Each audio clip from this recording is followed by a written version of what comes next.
Cyberpunk 2077 and Cyberpunk Edgerunners, a legendary game and anime series that has brought the neon glow and dystopian technological landscapes to the palm of your hands and to your computer screen. Have you ever wondered where this game and series gets its inspiration from? In this episode, we will narrow down the movies, comics, and literature that helped mold this gaming and anime masterpiece. Follow me as I guide you through this journey. Let me welcome you to the CYBERPUNK feed.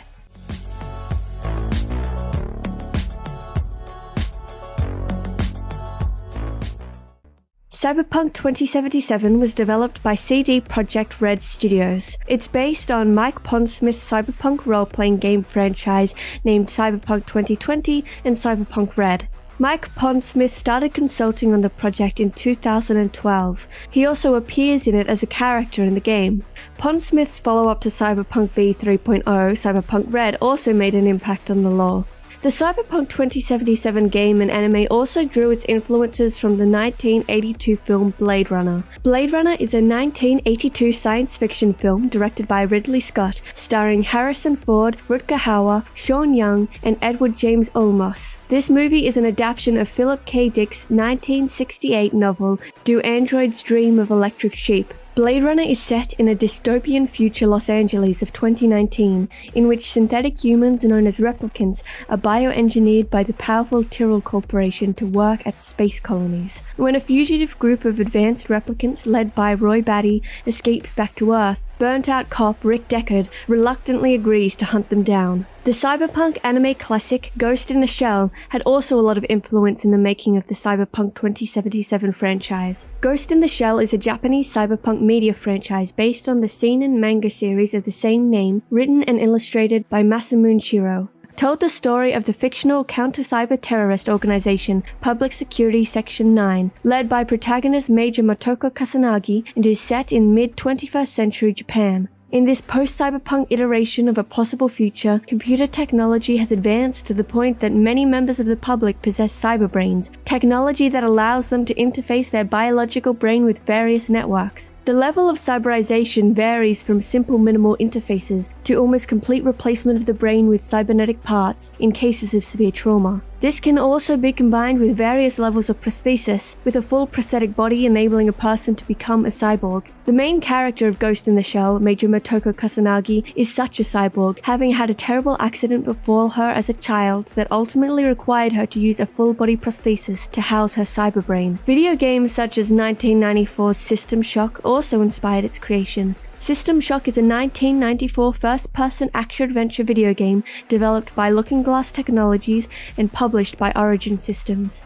The game is set aboard a space station in a cyberpunk version of the year 2072. Assuming the role of a nameless security hacker, the player attempts to hinder the plans of a malevolent artificial intelligence called Shodan. System Shock's 3D engine, physics simulation, and complex gameplay have been cited as both innovative and influential. The developers sought to build on the emergent gameplay and immersive environments of their previous games, Ultima Underworld: The Stygian Abyss and Ultima Underworld 2: Labyrinth of Worlds, by streamlining their mechanics into a more integrated whole. Deus Ex is a 2000 action role-playing game developed by Ion Storm and published by Eidos Interactive. Set in a cyberpunk-themed dystopian world in the year 2052, the game follows J.C. Denton, an agent of the fictional agency United Nations Anti-Terrorist Coalition, UNATCO, who is given superhuman abilities by nanotechnology as he sets out to combat hostile forces in a world ravaged by inequality and a deadly plague. One of the most iconic characters from the Cyberpunk 2077 franchise is Johnny Silverhand. Frontman for Samurai, charismatic visionary, rebel with a cause, sworn enemy of corporations like Arasaka, and the mind behind the cult singles Chippin' In and Never Fade Away, currently hiding in V's brain as a digitized tenant. It is said that Mike Pondsmith's initial inspiration for the creation of Johnny Silverhand was actor and musician David Bowie and singer-songwriter Bryan Adams. It's also very likely that the Johnny Silverhand character and part of the development of the game may have had some inspiration from the 1995 cyberpunk thriller Johnny Mnemonic movie. The film stars Keanu Reeves and Dolph Lundgren. Keanu Reeves plays the title character, a man with a cybernetic brain implant designed to store information. The film portrays Gibson's dystopian view of the future, with the world dominated by megacorporations and with strong East Asian influences. The film is based on the story of the same name by William Gibson. William Ford Gibson is an American-Canadian speculative fiction writer and essayist widely credited with pioneering the science fiction subgenre of cyberpunk. Beginning his writing career in the late 1970s, his early works were noir near-future stories that explored the effects of technology, cybernetics, and computer networks on humans, a combination of low life and high tech, and helped to create an iconography for the information age before the ubiquity of the internet in the 1990s. Gibson coined the term cyberspace for wide space interconnected digital technology in his short story Burning Chrome, 1982, and later popularized the concept in his acclaimed debut novel Neuromancer, 1984. These early works of Gibson's have been credited with renovating science fiction literature in the 1980s. As stated by fandom, those afflicted with cyberpsychosis are known as cyberpsychos, individuals who have existing psychopathic tendencies enhanced by cybernetics, and as a result have lost their sense of identity as a person, either to themselves or others. With their enhanced physical abilities and complete disregard for life, cyberpsychos are extremely dangerous to anyone that crosses their path. Cyberpsychosis can eventually affect anyone modified with cybernetics, but the less empathetic or psychologically stable a person is, the more susceptible they are to it. There's no real cure, though treatment is available. The effects are cumulative. A single cyber hand is unlikely to cause cyberpsychosis, but replacement of all 4 limbs and both eyes will probably start down the slippery slope to madness. Cyberpsychosis symptoms are gradual, ranging from decay of self-preservation, distancing or disregard from friends and family, and poor or impulsive outbursts or acts. They start to identify more with machines than people, and stop doing things that used to give them pleasure. Eventually, human interactions become irritating, and this morphs into contempt and finally violence. Not all cyberpsychos are physically violent. Some have fragmented personalities, some are kleptomaniacs, others are compulsive liars. But violence towards living things, especially people, is most common. Cyberpsychosis has become a major problem in the technology-saturated world of cyberpunk. It's actually quite common in many booster gangs, though fairly rare in polite society.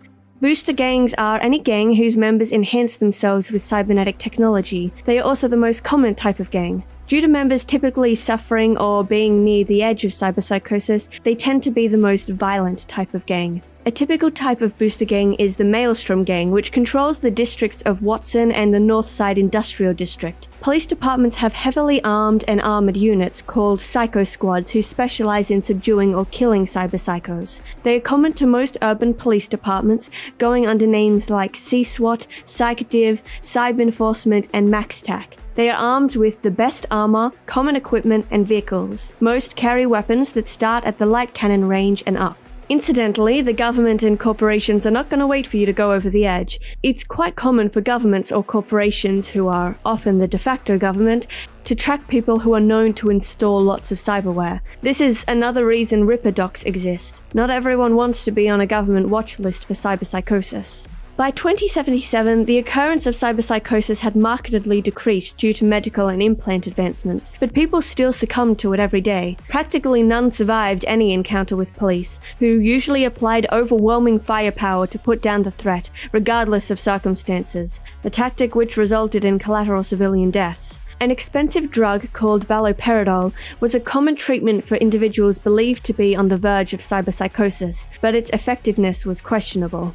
Standard practice for corporations who learned one of their own was becoming a cyberpsychotic was to have them isolate themselves away from the public and wait for a corporate medical team to sedate them and transport them to a therapeutic retreat. But, unknown to the victims, these medical teams were actually hit squads. A registered cyberpsycho is on something akin to parole. They must attend periodic therapy sessions to keep them human. They have implants to monitor their activity. So long as they don't do anything dangerous, they can go about their lives as normal. A cyberpsycho who goes over the edge is often killed outright. Cyberpsychos usually have enough implanted hardware to cause significant damage and are a threat to anyone they come across. Most police departments will not go out of their way to risk people's lives trying to take the psycho alive. But if the psycho can be subdued, they'll be strapped down and all of their cybernetics deactivated. They are forcibly jacked into a custom brain dance, where a cyberpsychologist attempts to piece their personality back together.